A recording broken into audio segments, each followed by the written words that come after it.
opinar. ¿Qué tal? ¿Cómo están? Qué gusto que nos acompañen esta tarde, noche de lunes para opinar. Tenemos varios temas, entre ellos, por supuesto, vamos a hablar del post-electoral, qué nos deja, cómo queda conformado el país y sobre todo qué podemos esperar para la segunda mitad de esta administración del presidente López Obrador. Vamos a hablar de la polémica línea 12, de esta tragedia inefable y bueno, por supuesto también del dictamen que darán a conocer en esta misma semana y vamos a ver qué es lo que se dice y cómo se enfrenta esta situación que ha sido, insisto, polémica. Y bueno, para hablar de ello tengo el gusto de compartir esta mesa de análisis y de debate con Juan María Naveja, Eduardo Torreblanca, Raúl Frías. ¿Cómo están? Un gusto saludarles. Igualmente, ¿qué tal? Buenas tardes.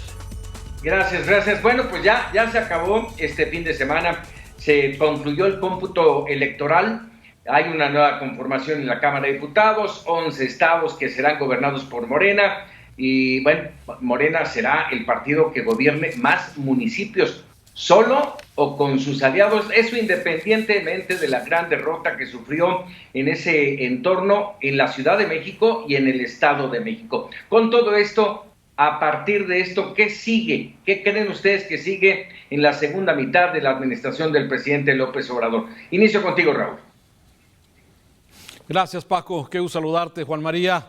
Eduardo, gracias. A ver, yo pensaba la semana pasada que podría cambiar la narrativa del presidente todos los días que lo escuchamos en las mañaneras. Sin embargo, me doy cuenta que no, Paco, no hay cambio en la narrativa. El presidente en estos días ha seguido exactamente con la misma narrativa: atacar, señalar, culpar a los medios de comunicación, seguir denostando a los adversarios. Entonces, a las clases la verdad medias. Es que las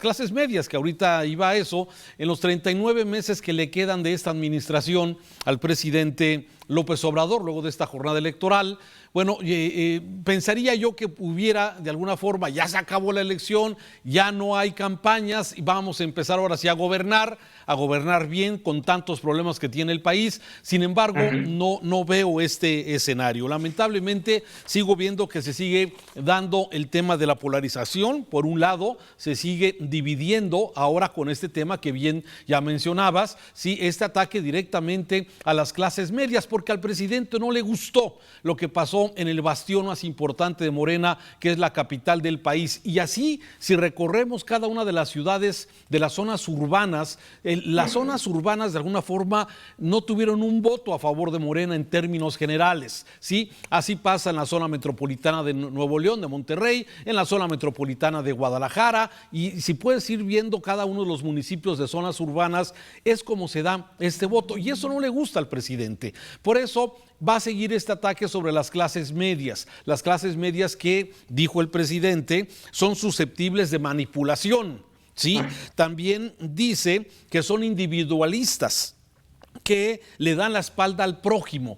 Y este discurso, Paco, Lalo, Juan María, es un discurso polarizante, desde luego, en este sentido. Por otro lado, sí, bueno, como ya estamos comentando, no se cambia la narrativa, sigue con la idea de hacer algunos cambios que le permita su mayoría simple en la Cámara de Diputados y en la Cámara de Senadores, y se detendrá con cambios constitucionales, porque hasta que no convenza los guiños que ha hecho, por ejemplo, al PRI, que tiene votos, tendría votos suficientes para poder hacer cambios constitucionales. Es decir, en los 39 meses que le restan a esta administración del presidente López Obrador, no veo en términos generales grandes cambios. No se escuchó de alguna forma lo que los ciudadanos votaron. Sí, ganó Morena, pues la mayoría de las gubernaturas, tiene una buena cantidad de diputados, pero también la pérdida que tiene en las zonas urbanas también es importante y hay que considerarla, porque los ciudadanos así votaron, así hablaron. A ver, estos dos temas, me quedo con dos temas de los que acaba de comentar Raúl. La pérdida que sufre concretamente en la Ciudad de México y el Estado de México, realmente le va a impactar. Y la otra es esperar que esta suerte de negociar con los otros partidos, con el PT, con el Verde, que están prácticamente dentro, pero con el PRI no será un tema que estemos pensando que no se va a lograr y sí lo lograría, Juan María? Yo creo que aquí el problema más grave, Paco, Raúl, Lalo, amigos de la audiencia, es que no hay rumbo. ¿Hacia dónde quiere llevar Andrés Manuel López Obrador al país? ¿Por qué quiere que lo recuerden? Porque la lucha contra la corrupción, con todo y lo importante e indispensable que es, no es un programa de gobierno. Porque si hubiese un programa de gobierno, la pandemia necesariamente lo cambiaría. Y cuando el presidente de la República habla de negociación, habla de puntos muy ubicados. Por ejemplo, él ubica el cambio de la energía eléctrica con la Comisión Federal de Electricidad, cuando este es un tema tan amplio, tan variado, que tendríamos que hablar de un replanteamiento general de la producción de energéticos en todo el país y la modernización en consecuencia.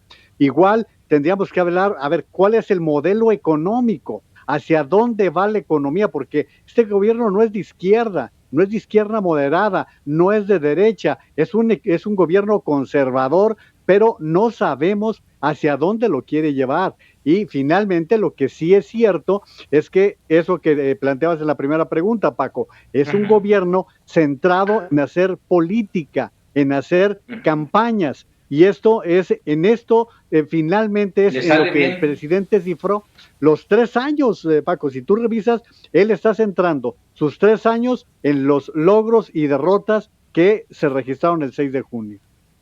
Así es. A ver, en esto de lo que menciona Juan María Naveja, Eduardo Torreblanca, en el aspecto económico, le agregaría yo, si parte de estos cambios es los ajustes en el gabinete con Rogelio Ramírez de la O a la Secretaría de Hacienda y Arturo Herrera al Banco de México como propuesta. Esto beneficia este entorno en el que Juan María dice no hay un camino.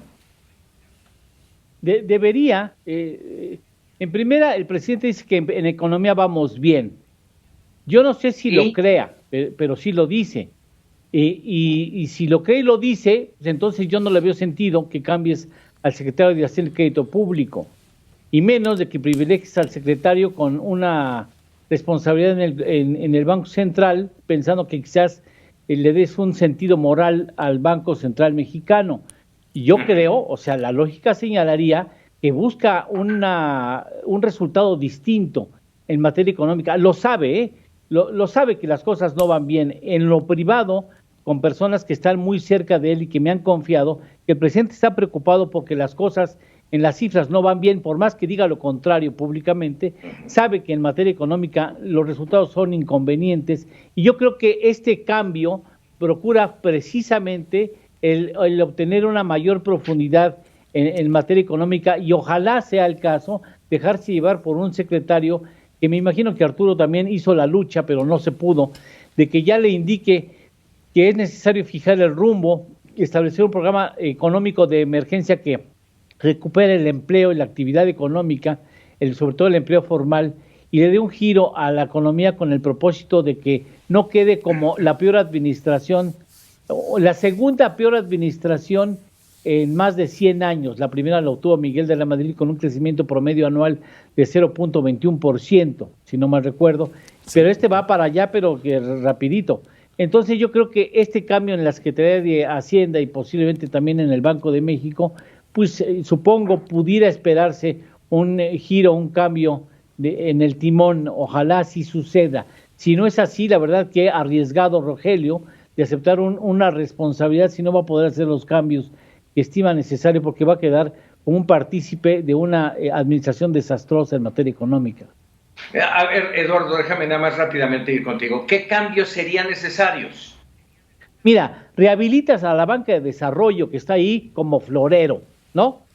2, estableces un plan económico de emergencia para la recuperación del empleo formal, y denotas actividad económica en las regiones del país que más se necesita. Estableces un para qué y hacia dónde, que nadie tiene claro, y tienes la alternativa quizá de reactivar la actividad económica en áreas clave que resultan fundamentales para empezar en un crecimiento posterior. Yo creo que son cuestiones que necesita hacer el secretario de Hacienda, que yo lo plantearía con tener 3 dedos de frente y más o menos saber algo de los números. Sabes que tienes que hacer eso, que lo que no puedes hacer es llegar a hacer lo mismo que hizo Arturo, hacerle la lucha para recibir nos en respuesta. Yo sí creo que establezco alguna especie de esperanza de que ese cambio genere un cambio también en la administración, aunque el presidente, la verdad, ya ni la muela, dice que no va a haber aumento de impuestos. Haber dicho, Rogelio, ¿en qué diablos me metí? Si lo que se necesita precisamente es una reforma fiscal, cuando no una hacendaria a fondo, y el presidente ya compromete a los empresarios que no va a haber impuestos, cuando los propios empresarios saben que es necesario una reforma fiscal y que ellos tendrán que pagar más dinero al fisco si lo que quieren que este país salga adelante, sobre todo con la actitud dadivosa que tiene el gobierno de andar obsequiando los recursos en las ventanillas de la política social, ¿no? Así es. Raúl, compartes esta visión, que bien nos lo hace porque es el especialista en temas, pero vamos, ver esta visión y arrancar, perdón Raúl, y arrancar esta segunda mitad con temas pendientes, el tema de la consulta a los expresidentes, esto será en agosto, luego viene la consulta por la revocación de mandato en marzo, y bueno, está pendiente también la reforma energética, muchos problemas. Sí, a ver, desde luego la opinión de Eduardo siempre es muy autorizada en ese sentido y él ha dado cierta luz que con el nuevo secretario de Hacienda sí pueden cambiar algo. No estoy seguro por el tipo de centralismo que ejerce el presidente y que lo hemos visto con todos los secretarios, ¿sí? Pero aquí me quedo con gran duda escuchando a Eduardo sobre el tema económico. ¿De dónde carambas va a salir el dinero? ¿De dónde si no hay reforma fiscal? Hoy Buenrostro decía que no va a haber más impuestos, no se va a apretar a los trabajadores. Entonces, ¿de dónde? O sea, ¿de dónde va a salir el dinero? Esa es la gran duda. ¿Pemex? No. O sea, entonces, ¿de dónde va a salir el dinero para poder mantener los programas sociales? Por un lado. Por otro lado, preguntas sobre el tema de estas consultas. A ver, el presidente quería que estas consultas fueran al mismo tiempo que las elecciones. ¿Para qué? Para él estar en la boleta, para estar atizándole al tema de los expresidentes, pero revisaba la pregunta que se va a hacer a los ciudadanos. Es una pregunta que ya se ha discutido ampliamente. No se entiende, Paco, ¿sí? Y la quisiera volver a mencionar.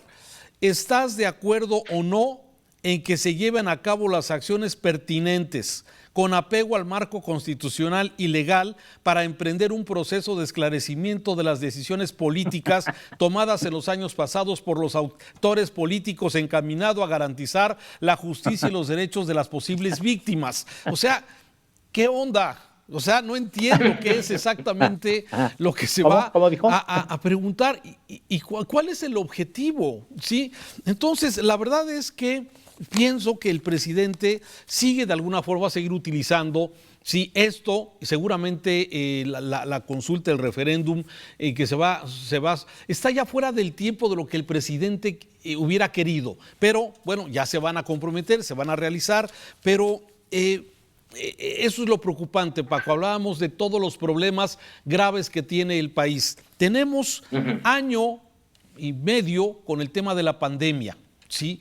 Y nunca se hizo un programa emergente para poder hacer frente a la crisis económica que se venía, a la que estamos padeciendo, ¿sí? Y el nuevo secretario da la esperanza de que pueda haber pues algún plan, algún proyecto, como bien lo dice Eduardo Torreblanca, sí, pero híjole, no sé si no lo hubo en el pasado cuando la cosa estaba que ardía. No sé si ahorita se vaya a hacer. Yo tengo muchas dudas al respecto sobre qué cosas se pueden tomar, qué acciones se pueden tomar para mantener los ingresos que den ese sustento para las grandes obras faraónicas del presidente, para los programas sociales que, bueno, de alguna forma él piensa, de acuerdo lo ha dicho, entregando estas ayudas, estos programas, se ayuda al pueblo. Recibe un dinero en efectivo, poquito, pero de algo le ha de servir. Entonces, la verdad es que no veo por delante cambios importantes en este sentido. Quisiera ser optimista, que sí va a haber, pero la verdad no los veo. Ojalá el nuevo secretario de Hacienda tenga esa capacidad de poder aplicar algo pues que a lo mejor no comparte el presidente. No sé si se vaya a imponer, ya lo veremos. A ver, yo quisiera recordar a lo que acabas de mencionar de las consultas, y se los pongo ahí a Juan María y Eduardo. A ver, este tema de las consultas no es, y me meto aquí como abogado del diablo, no es una salida ante un posible error para el país. O sea, a ver, lo decidió el pueblo. Es que ¿Sí? la única ¿Se salida es que equivoca o el no? presidente ya se quiera ir, Paco. La única salida es que estas consultas lleven a que el presidente deje la presidencia de la República. Por lo demás, no. Mira, en Oye, el pero caso de Rogelio, pelear para querer seguir. pues es que eso suele suceder, pues se echan a perder las cosas, pero acuérdate que cuando las cosas duran y duran, se van echando a perder. Pero bueno, aquí vamos al caso de Rogelio Ramírez de la O. Estamos hablando de un economista ortodoxo, keynesiano, que le va muy bien como consultor privado, que tiene toda la vida de conocer a Andrés Manuel López Obrador y salvo el cargo honorífico en aquel tiempo de la presidencia imperial que encabezó López Obrador en los tiempos de Felipe Calderón, no, la legítima, sí, él fue el secretario de Hacienda legítimo, pero él sabía que no estaba en esto. Estamos hablando de un egresado de la UNAM, doctorado en Cambridge. Estamos hablando de un hombre que es muy exitoso y reconocido en el mundo. Me queda clarísimo que el viernes lo que hizo el presidente de la República fue darle el gusto de reunirse con los principales empresarios, con el Consejo Mexicano de Hombres de Negocios, Claudio X González, padre incluido. Pero, ¿qué va a pasar en el momento en que un hombre que no sabe del sector público vaya, comparezca con los senadores y lo bombardeen como pues suelen hacer algunos senadores? Imagínense a Lili Telles ya cuestionándolo, a gente que pudiera hacerlo pasar difícil. Pero lo más complicado, cuando Ramírez de la O no pueda mover al director de Petróleos Mexicanos, al director de la Comisión Federal de Electricidad, que tenga que enfrentarse, Lalo, tú lo sabes perfectamente, a Raquel Buenrostro, que es la conciencia económica del presidente de la República, y sobre todo cuando se dé cuenta de que no hay dinero. Hoy lo dice Carlos Ursúa, el ex secretario de Hacienda en su columna, en su artículo, dice, no hay dinero. ¿No habrá negociado esa decisión, esa toma de decisiones? Porque no veo otro camino. No, bueno, es evidente que no llega a ser ridículo. O sea, ¿para qué te metes? O sea, Exacto. ¿para qué te metes? No, entonces tú le dices, a ver, ¿te urge? Yo voy a hacer esto.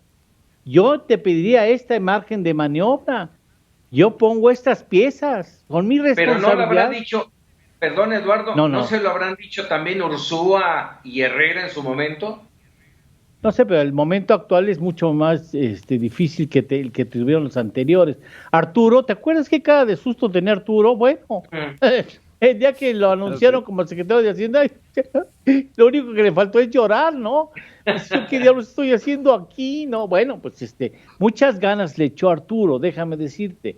Pero yo creo que Rogelio entra sabiendo que tiene que sacar al buey de la barranca, hablando de la economía, con elementos específicos que habrá dejado más o menos configurado al presidente. Oye, tiene enormes responsabilidades. Él no hizo los precriterios de política económica y tiene que recomponerlos.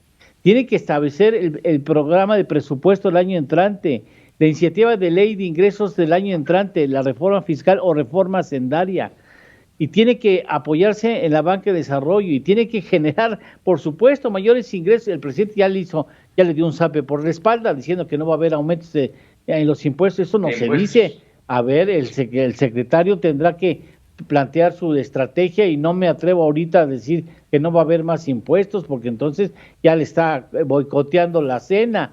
Pero, o sea, ¿para qué te metes si sabes que el asunto pinta para muy mal? Mira, me confío, no puedo dar detalles, no sería correcto dar detalles.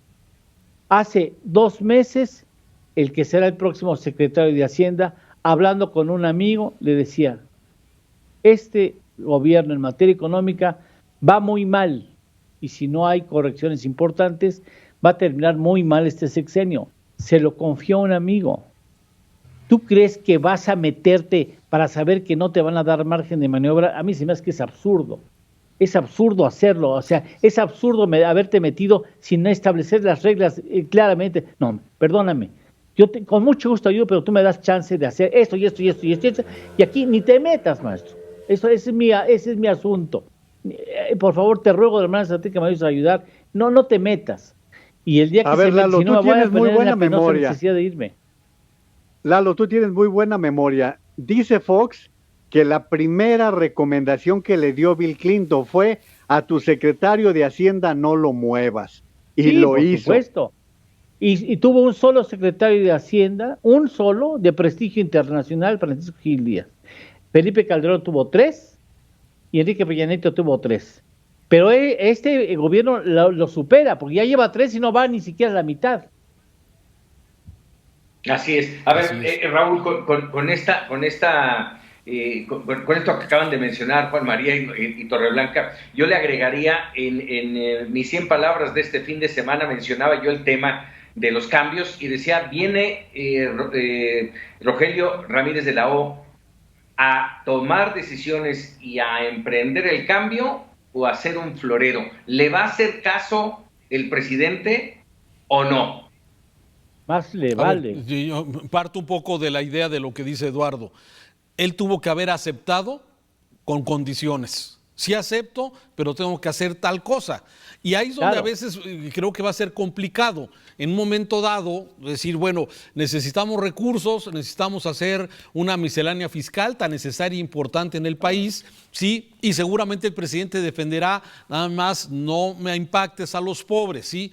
Hay que impactar a esa clase media que no le gusta al presidente, hay que impactar a los que están cautivos, no se van a meter mucho con la informalidad, que eso es una mala noticia. Digo, a ver, estoy pensando qué es lo que pueden hacer a la mano. Pues lo que tienen, Paco, los que estamos cautivos, de ahí darles un apretón, sí, con alguna miscelánea en este sentido, y pues como ya lo dijo el presidente y Buenrostro lo dijo hoy, no alcanza, pero entonces, pues a ver, no sé cuál sea la fórmula para que el dinero alcance, para que sigan los programas sociales, para que sigan las obras y que no se detenga la idea, y el presidente pues quiere seguir con este tema de los programas sociales que son y que llegan directamente a esta base electoral tan importante.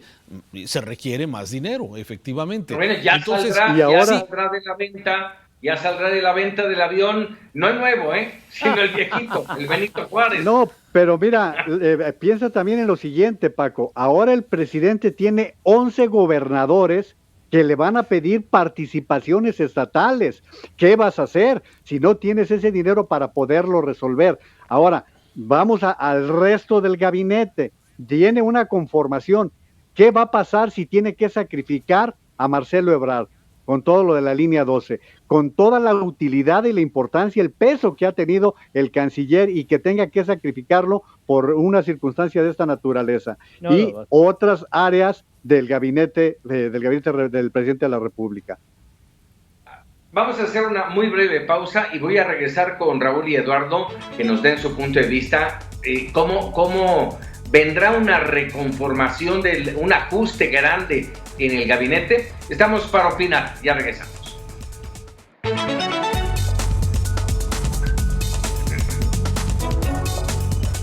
Ya estamos de regreso para opinar y bueno, teníamos pendiente esta pregunta. Raúl, Eduardo, ¿viene a su juicio un ajuste importante dentro del gabinete del presidente López Obrador? Eduardo.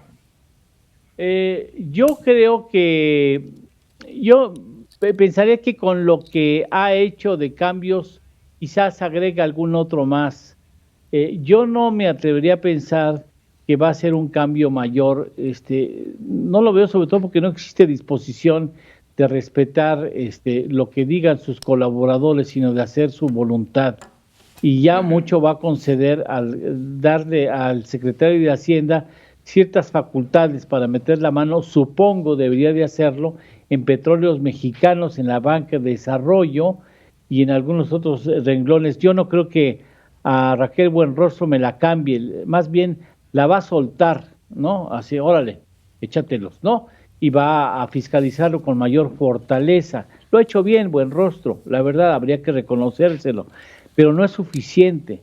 Entonces yo creo que iría con tiento, quizás la Secretaría de Gobernación, pero yo no creo que aceptaría el que haya una interpretación de que las cosas no van bien y que por eso tienen que ser ajustes mayores a sus gabinetes. Lo que sí es cierto que no hemos tratado es que se le fue la alternativa de profundizar los cambios constitucionales, y eso, híjole, eso nos lo culpa a los clasemedieros de sector al que pertenece el presidente y del cual reniega, por cierto. Y yo me siento, by the way, como dicen los norteamericanos, profundamente orgulloso de ser miembro de la clase media mexicana, la que genera los cambios, la que piensa, la que se esfuerza, la que mantiene este país adelante. Sin lugar a dudas es un privilegio ser de una clase social que es un motor incansable, sobre todo en México, para salir de las crisis, ¿no?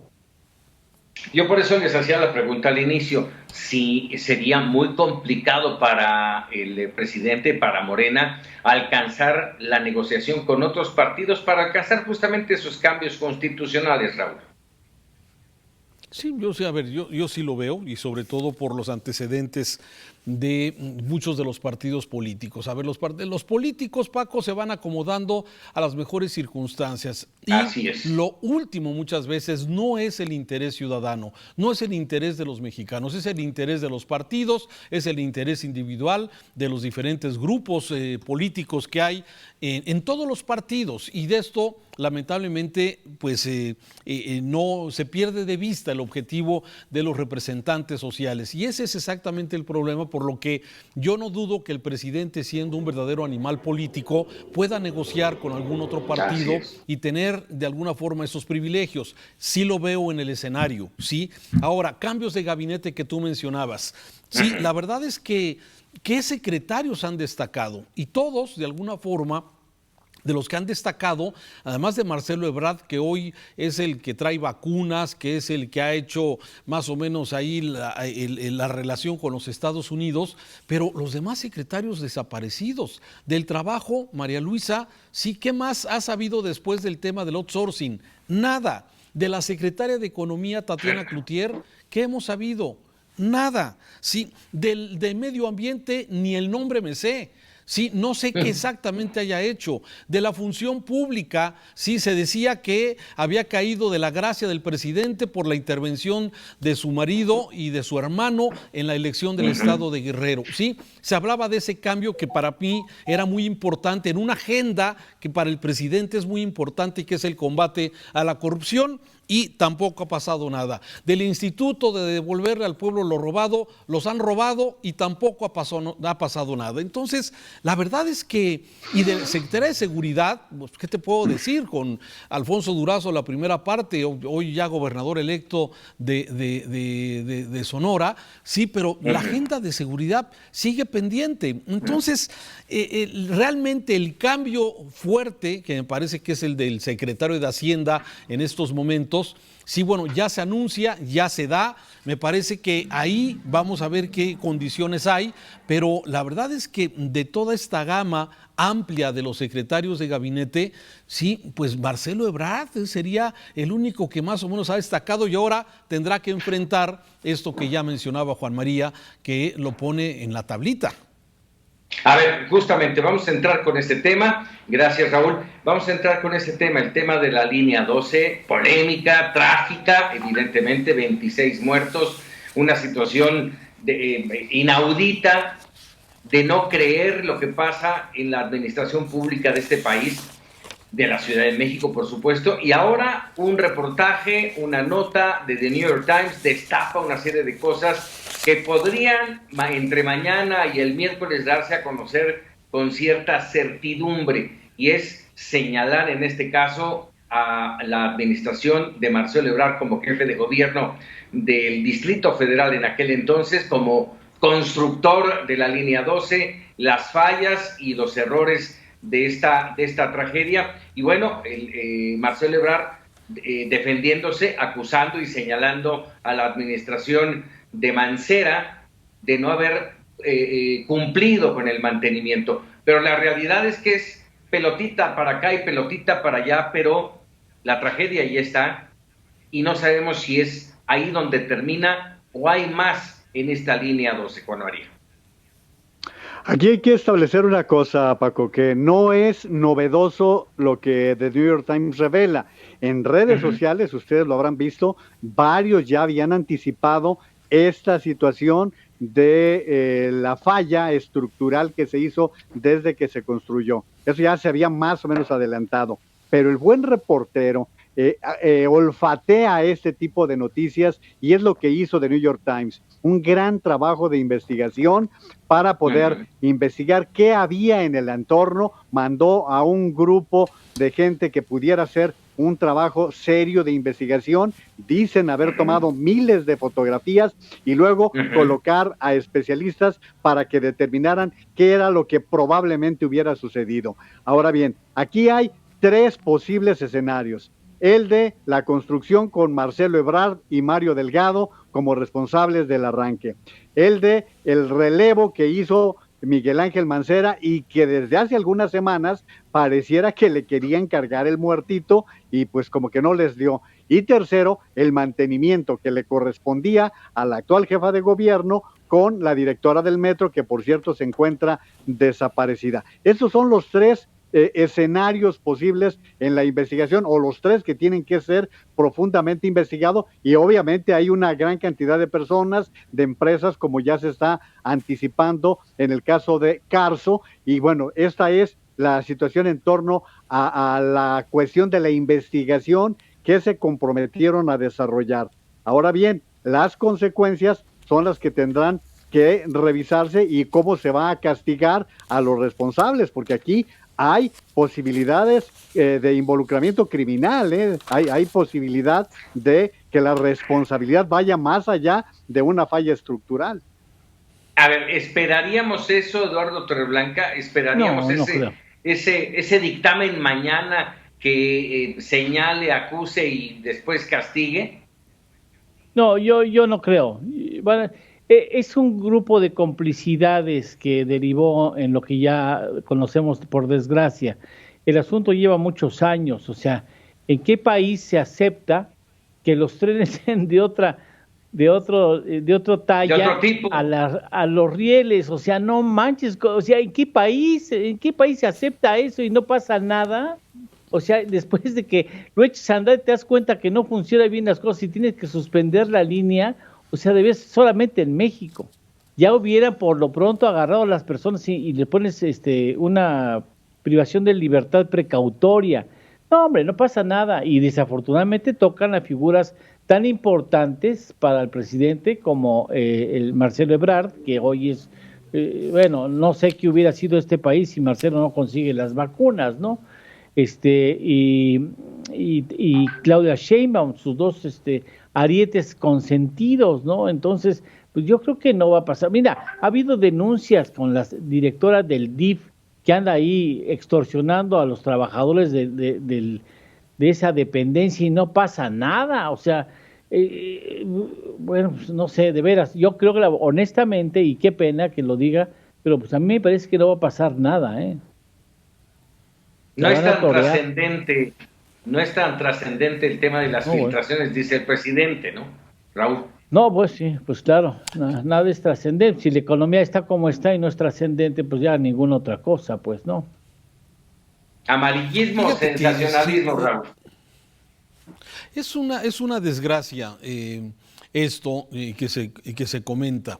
Sí, lamentablemente, o sea, ni siquiera la directora, y no porque sea la responsable, pero por lo menos haber separado del cargo durante la investigación a la directora del metro o la misma jefa de la Ciudad de México. Esta tragedia de 26 personas fallecidas, un centenar de personas lesionadas, la afectación de más de 500,000 personas que no tienen servicio hoy por este accidente. O sea, todas las implicaciones que esto tiene. Y me parece que en el gobierno deben estar buscando cómo salimos de esta sin que se lastime, sin que se afecte pues algunos de los miembros del gabinete, y deben estar muy preocupados. O sea, no están preocupados por hacer justicia, no parecen estar preocupados por castigar a un responsable, sino cómo lo resolvemos. Y el reportaje del New York Times pues revela simplemente pues un camino de esta investigación, y las respuestas que da Marcelo Ebrard a través de sus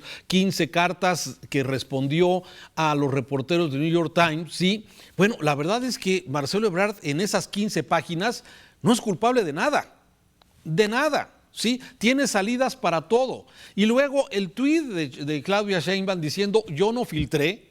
O sea, no están preocupados por hacer justicia, están preocupados por salvar el pellejo y ver cómo lo van a resolver. Sí, imagino que Carlos Slim, como empresa, digamos, participante, deben estar buscando a ver cómo le van a sacar a este asunto, ¿sí? Y por eso me parece que sí es trascendente lo que ha venido sucediendo con este reportaje, que de alguna forma nos da, como ya se dijo, nos da un poco más de luz de... Sabíamos que eso había pasado, a ver, lo platicamos, aquí lo platicamos, sabíamos que había un problema de estructura, que cambiaron el tipo de ruedas por metálicas o neumáticas, que cambiaron los tipos de trenes para el tipo de vía. O sea, todo eso ya se había denunciado. Pero, y están las observaciones de la Auditoría Superior de la Federación, además, bueno, pues de todo los sobrecostos que tuvo esta línea. La ida o la salida o el exilio de Marcelo Ebrard a España, a Francia, a Estados Unidos y a Honduras, sí, pues de alguna forma también, pues habla de esa persecución que hoy dice que era una persecución feroz de los corruptos de Enrique Peña Nieto. A ver, ya estamos salpicando. Y vuelvo a lo mismo, no se está buscando hacer justicia. Lamentablemente lo que hemos visto hasta hoy, vemos cómo se están tratando de limpiar de un tema de los cuales están, pues los tres, como ya se dijo, desde Mancera por haber no dado el mantenimiento adecuado luego de los sismos, o el tema de Claudia Sheinbaum, hoy responsable de la línea y de la supervisión y que funcione todo bien, y desde la construcción con todos sus defectos ya señalados aquí. Hay dos salidas, según yo, y se las planteo. Una ya la ha manejado completamente hoy, la manifestó clarito. Son los adversarios, los conservadores y la clase media. Esos son los culpables de esta situación. Y la otra, no me caería nada raro que cuando se dé el dictamen, a partir de que se dé el dictamen, empiezan a caer pequeñas cabezas, ¿sí?, que van a cargar con el peso de esta tragedia, no los grandes, las cabezas pequeñitas, las van a aplastar, las van a meter a la cárcel y se acabó el problema. Juan María. Fíjate que hoy el presidente de la República absolvió a Claudia Sheinbaum. Hoy el presidente dijo, Claudia no sabe mentir, ella es una persona que siempre dice la verdad, ¿sí? Y esta es una campaña para atacar a nuestras piezas con rumbo al 24, y mencionó a todos menos a Ricardo Monreal. Ojo, a Ricardo Monreal no lo incluyó en esta lista, no sé si se le olvidó, pudo ser que se le hubiese olvidado. Ahora, estoy de acuerdo contigo, Paco, porque si sigues hoy el artículo de Raimundo Riva Palacio, vas a ver cómo ya aparece el nombre de Enrique Orcasitas como uno de los que se negaron a hacerle caso a un técnico que le advertía el problema de los pernos que estaban mal soldados, y por allí pudiera ser el camino. Pero puedes descartar a Claudia Sheinbaum por lo que representa para el presidente, pero además la señora Florencia Serranía, que también goza de las simpatías, compadrazgo con el presidente de la República. Será muy difícil que la directora del metro caiga también en esta lista de cabecitas que tú dices, Paco. Sí. ¿Por qué va a caer si nada más es la directora del metro? Pues sí. No entiendo. Así es. Vámonos rápidamente con otro tema, porque este tema de la ley Saldívar ha generado en los últimos días nuevos puntos de vista. Luego de que se aprobó, yo no sé si Saldívar está dando pasitos para atrás, porque generalmente, indudablemente esto le ha generado un desprestigio por la extensión de su mandato, y ahora está proponiendo una consulta extraordinaria para saber, junto con los otros ministros, si es válida o no. ¿Cómo ver esta suerte de salida para el señor Saldívar, para el ministro presidente de la Suprema Corte de Justicia, y la confirmación del presidente, que no nada más sería la extensión de mandato como presidente de la Suprema Corte, sino del Consejo de la Judicatura Federal, que finalmente es parte de lo que hace posible los cambios? Raúl. A ver, yo el ministro Saldívar, yo lo siento más una víctima del mismo presidente. Sí, el presidente lo metió en estas andanzas. Fue un artículo que, de acuerdo a lo que se aprobó por parte del Senado, fue un artículo que se metió de última hora, el prolongar el periodo del presidente Saldívar. Me parece que él está tratando, como tú dices, de buscar una salida, y no estoy seguro que vaya a tener eco el planteamiento de esta consulta. Veremos, Paco. O sea, me parece dice que el presidente que no lo van a apoyar, que los jueces... Por eso, o sea, a ver, sí, pero ya cumplió. A ver, pero el ministro Saldívar ya cumplió con el presidente.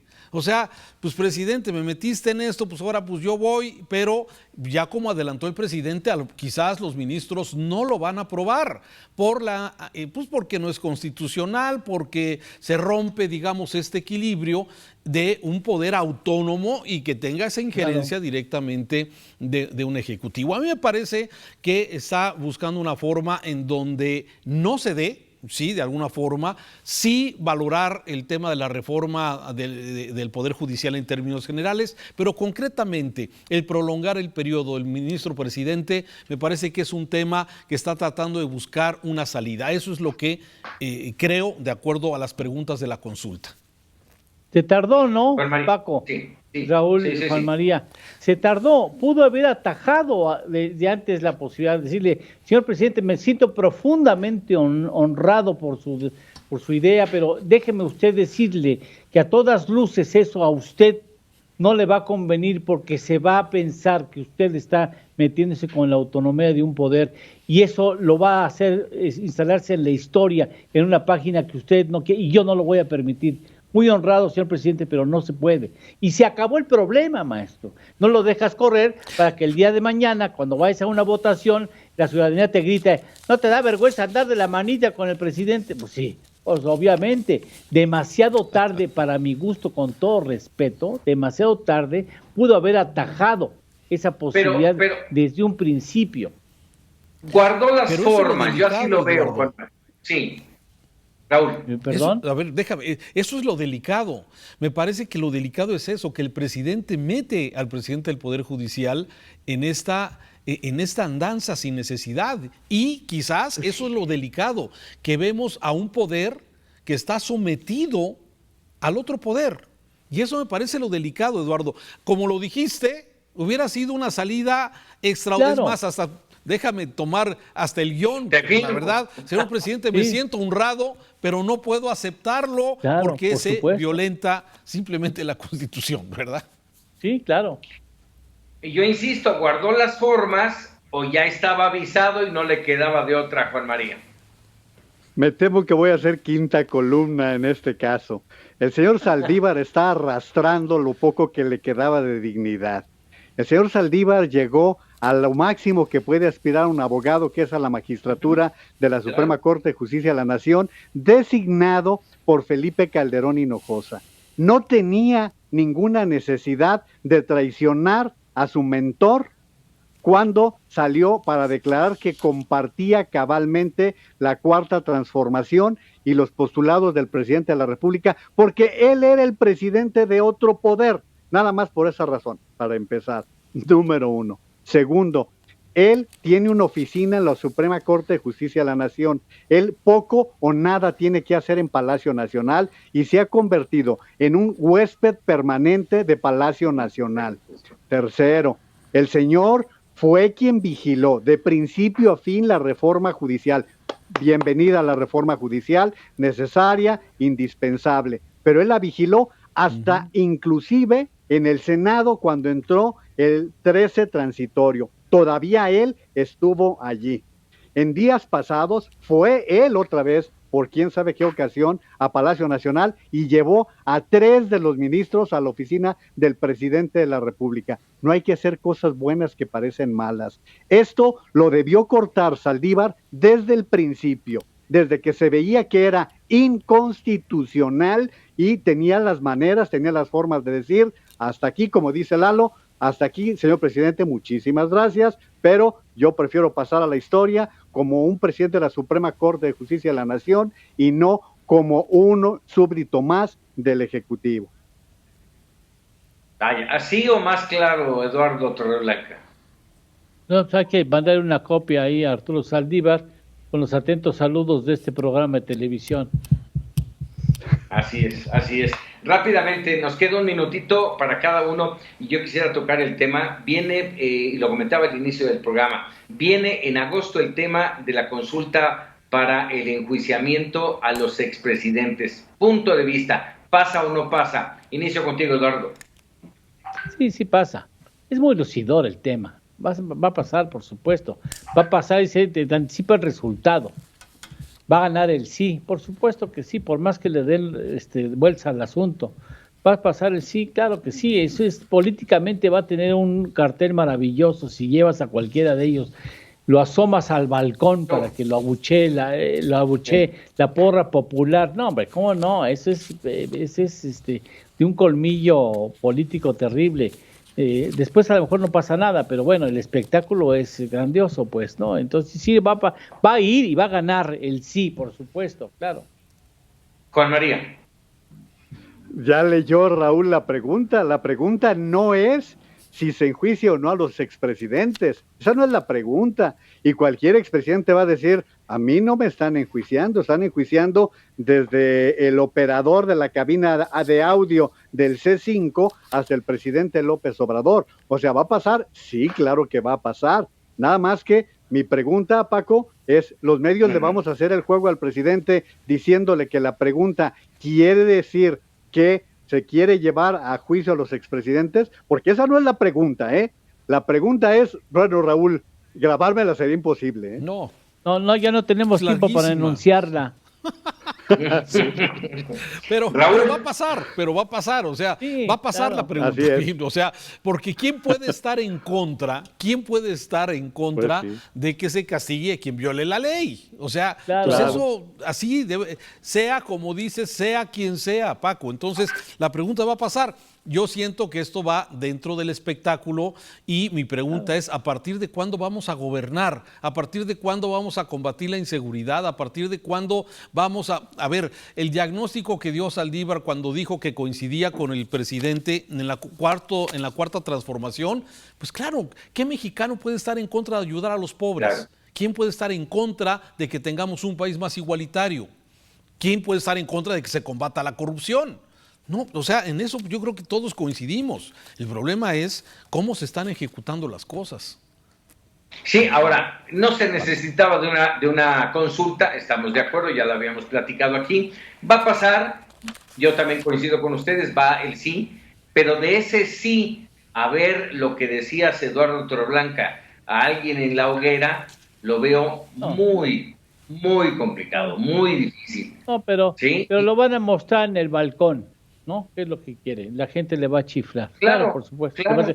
Uy, etcétera, esas cosas. Pero ¿no? Acuérdense del pacto de impunidad. Por lo menos el anterior no puede pasar por allí. Por eso insisto, va a pasar, pero no va a pasar nada. Esa es la triste realidad. Claro. Vamos a una pausa y regresamos para opinar.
Bueno, pues ahí siempre intensos los cartonistas y los memes, por supuesto. Y bueno, por supuesto también agradecerles, Raúl, Eduardo, Juan María, gracias como siempre.